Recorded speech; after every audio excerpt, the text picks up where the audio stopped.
e com eles alguns outros dos amonitas, vieram a peleja contra Josafá.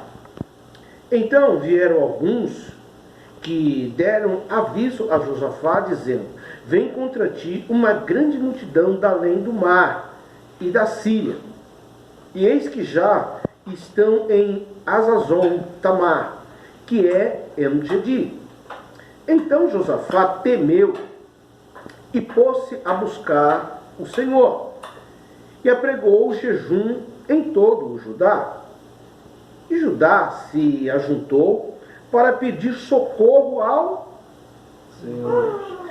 Também de todas as cidades de Judá vieram para buscarem ao Senhor. E pôs Josafá em pé na congregação de Judá e de Jerusalém, na casa do Senhor, diante do pátio novo. E disse: Ah, Senhor, Deus de nossos pais, porventura não és tu Deus nos céus? Pois tu és dominador sobre todos os reinos dos gentes, e na tua mão há força e poder, e não há quem te possa resistir. Porventura, ó Deus nosso, não lançaste tu fora os moradores desta terra, de diante do teu povo de Israel? E não a deste a semente a Abraão, teu amigo, para sempre? E habitaram nela e edificaram nela um santuário ao teu nome, dizendo, e aqui eu repouso: se algum mal nos sobrevier, espada, juízo, peste ou fome, nós nos apresentaremos diante desta casa e diante de ti, pois teu nome está nesta casa, e clamaremos a ti a nossa angústia, e tu nos ouvirás e livrarás. Amém? Amém. Eu poderia ler todo o texto, mas aqui está um texto que eu quero intitular assim: o que se fazer quando não se pode fazer nada? Como fazer quando não se pode fazer nada?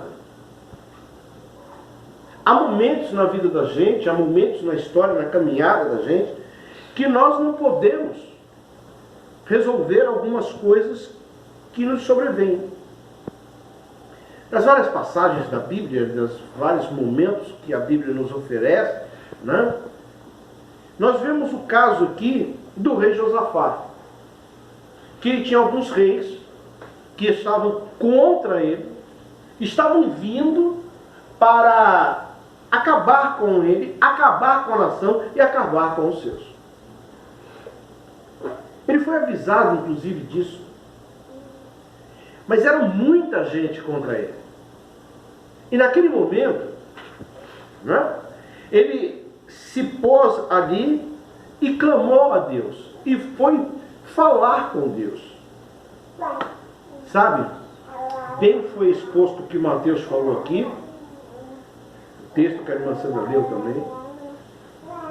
E se a gente for analisar de um modo geral, nós vamos ver que a nossa guerra, a nossa luta, né, ela é desigual.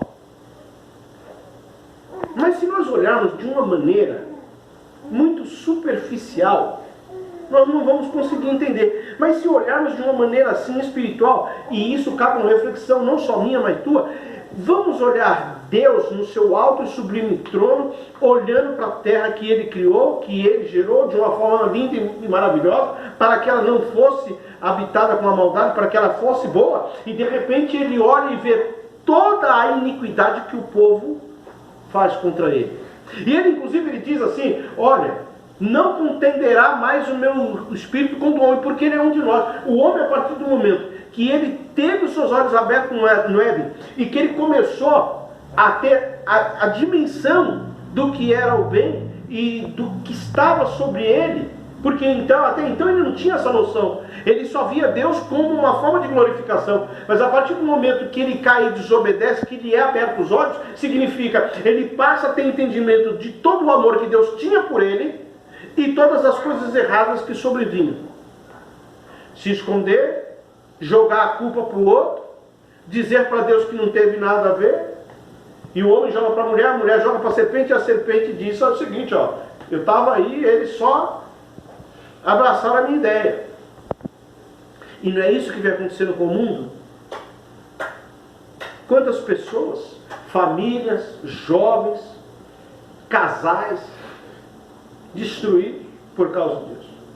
Coisas que nos sobrevêm e que às vezes nós não temos controle, porque nós temos momento na nossa vida em que nós até queremos resolver alguma coisa, mas nós não conseguimos. O que se fazer quando não se pode fazer nada? Josafá, ele estava no momento que ele estava encurralado. Ele tinha sobre ele, sobre os seus ombros, uma nação, pessoas, e ele ia ser destruído. A nação ia ser exterminada. Não tinha mais situação. Não existia mais possibilidade. E ainda foi avisado pelo que iria acontecer. O que multiplicou ainda mais os seus problemas.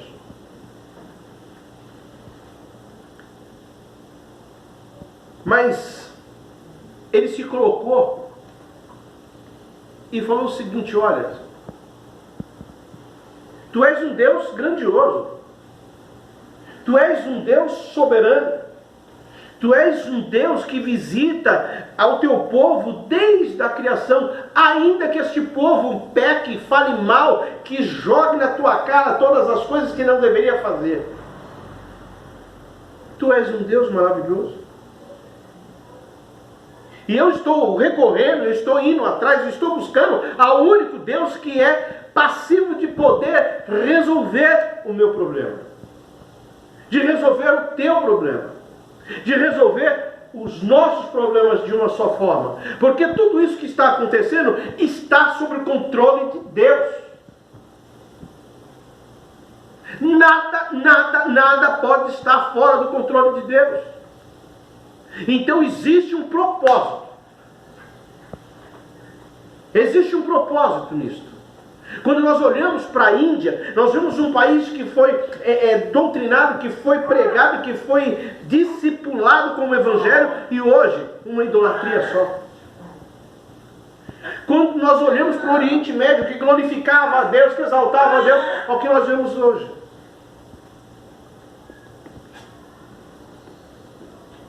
É difícil quando nós olhamos para a nossa Bahia e vemos que ali os primeiros que chegaram, se bom, se ruim, levaram a palavra de Deus. E o que é a Bahia hoje? Então boa parte do que está acontecendo, não aqui no Brasil, mas está acontecendo no mundo, são países idólatras.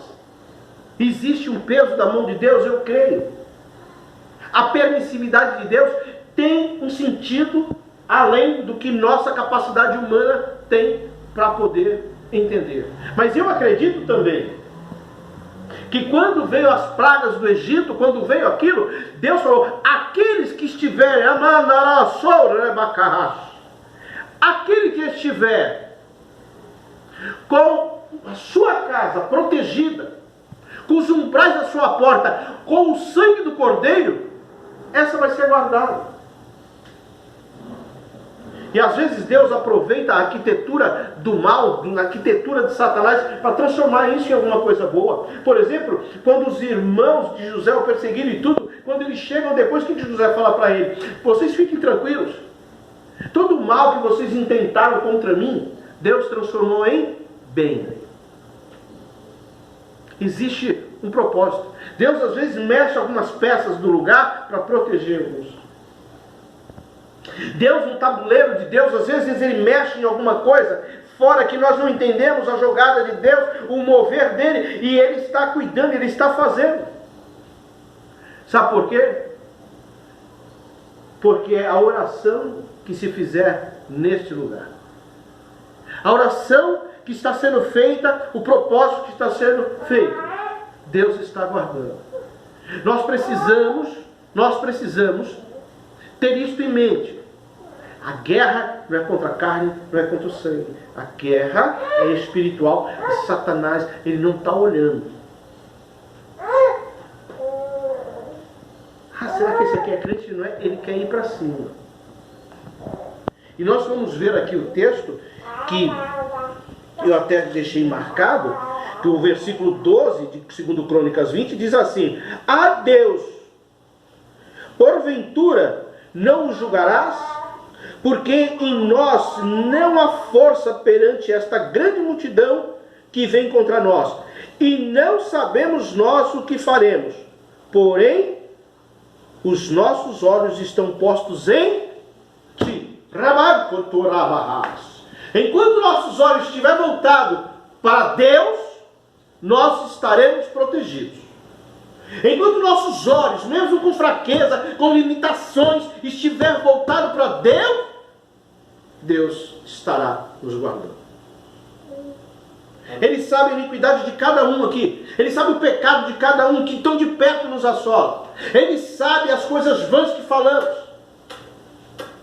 Ele sabe os nossos atos medíocres que nós fazemos.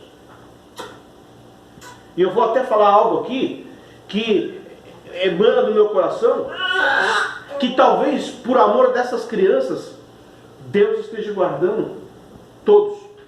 Eu não sei. Mas Deus age dessa maneira. E nós somos tão ingratos, né? Nós somos tão animalescos e não conseguimos focar nossos olhos em tudo que Deus tem nos feito. Falamos aquilo que Paulo fala no capítulo 10 de Romanos, né? Nós até falamos, eu amo Deus, eu confio em Deus, mas o que nós damos para Deus? Josafá tinha um histórico, e ele recorreu a Deus, quando ele viu que não tinha mais saída para ele, para o seu povo e para a nação. E é assim, nós somos inclinados a buscar a Deus quando precisamos. E Deus está cansado, irmãos. Deus quer que nós o buscamos, não porque precisamos, mas pelo que Ele é. Porque o nome dele está nesse lugar. E a implicação no nome de Deus é o clamar do nome de Deus, como foi dito aqui, Jeremias 33:3, clamai a mim e responder-te-ei e anunciar-te-ei. Primeiro tem que clamar, para que ele venha proclamar e anunciar. Coisas, que coisas? Tudo aquilo que nós precisamos, que nós não vimos e não conhecemos, que está no oculto de Deus. Aí fora tem um grupo de pessoas que estão indo buscar Deus agora. E quando é aos domingos, quando é às terças, quando é às quintas, em alguns lugares às quartas e às sextas, quando se vai 6, 7 horas da noite, trocado de terno, de saia, com coque na cabeça e tudo, ir buscar a Deus, que está um calor, o ímpio está bebendo, o ímpio está cheirando, o ímpio está prostituindo, o ímpio está largado, o ímpio está no shopping, e eles rindo daqueles que vão buscar a presença de Deus. Mas quando vem a assolação, a primeira coisa é olhar para quem? Para a vida do cristão. E aquele que tem vida com Deus, ele não teme. Aquele que tem vida com Deus, ele sabe que Deus guarda ele. E aqui o texto está dizendo isso. Às vezes, nós não queremos, mas Deus é nosso refúgio e fortaleza. É o seguro bem presente na hora da angústia. E o que é a angústia? Quando não se tem mais o que fazer. Quando está num cubículo e você não consegue mais sair, procurar saída. Você está guardado numa bifurcação sem saída. Ele é o nosso ângulo. Ele é a nossa proteção. Por isso que eu quero deixar para nós aqui essa reflexão nesta noite, nesse culto. O que se fazer quando não se pode fazer nada? Onde a arma não resolve, onde o dinheiro não resolve, né? A posição social não resolve, mas a presença de Deus resolve tudo, na minha e na tua vida. Nós temos que ser prudentes, sim. Nós precisamos, e a Assembleia de Deus toma uma atitude corretíssima nesse sentido. Agora, nós precisamos ter em mente que o nosso Deus não é um Deus de só quando nós precisamos. É um Deus que merece honra, merece glória, merece louvor, porque Ele nos salvou, Ele nos libertou, Ele nos guardou, Ele nos tem guardado embaixo de suas asas. Como a galinha guarda. E não na hora que vem a assolação. O mundo está em trevas, o mundo jaz do maligno, mas nós que temos a marca do Cordeiro, o sangue do Cordeiro no umbral das nossas portas, fiquemos tranquilos. Seja onde nós estivermos, se estivermos no campo, se estivermos em outro país, se estivermos em algum outro lugar, vem. Mas a palavra não é minha, não é tua. É a palavra do eterno e soberano Deus que diz: 1000 cairão ao teu lado, 10.000 à tua direita, mas tu não serás atingido. Pode cair um de um lado, pode cair um com o outro. Se você tiver vida com Deus e estiver guardado com Deus, fique tranquilo. O que se fazer quando não se pode fazer nada? Fique com essa palavra para nós, nossa meditação. Vamos dar um pouquinho mais para Deus, porque nós não sabemos o dia de amanhã. Nós não sabemos nada a par do nosso nariz. Mas Deus é Senhor de tudo. Amém? Vamos em pé. Vamos fazer mais uma oração e glorificar a Deus.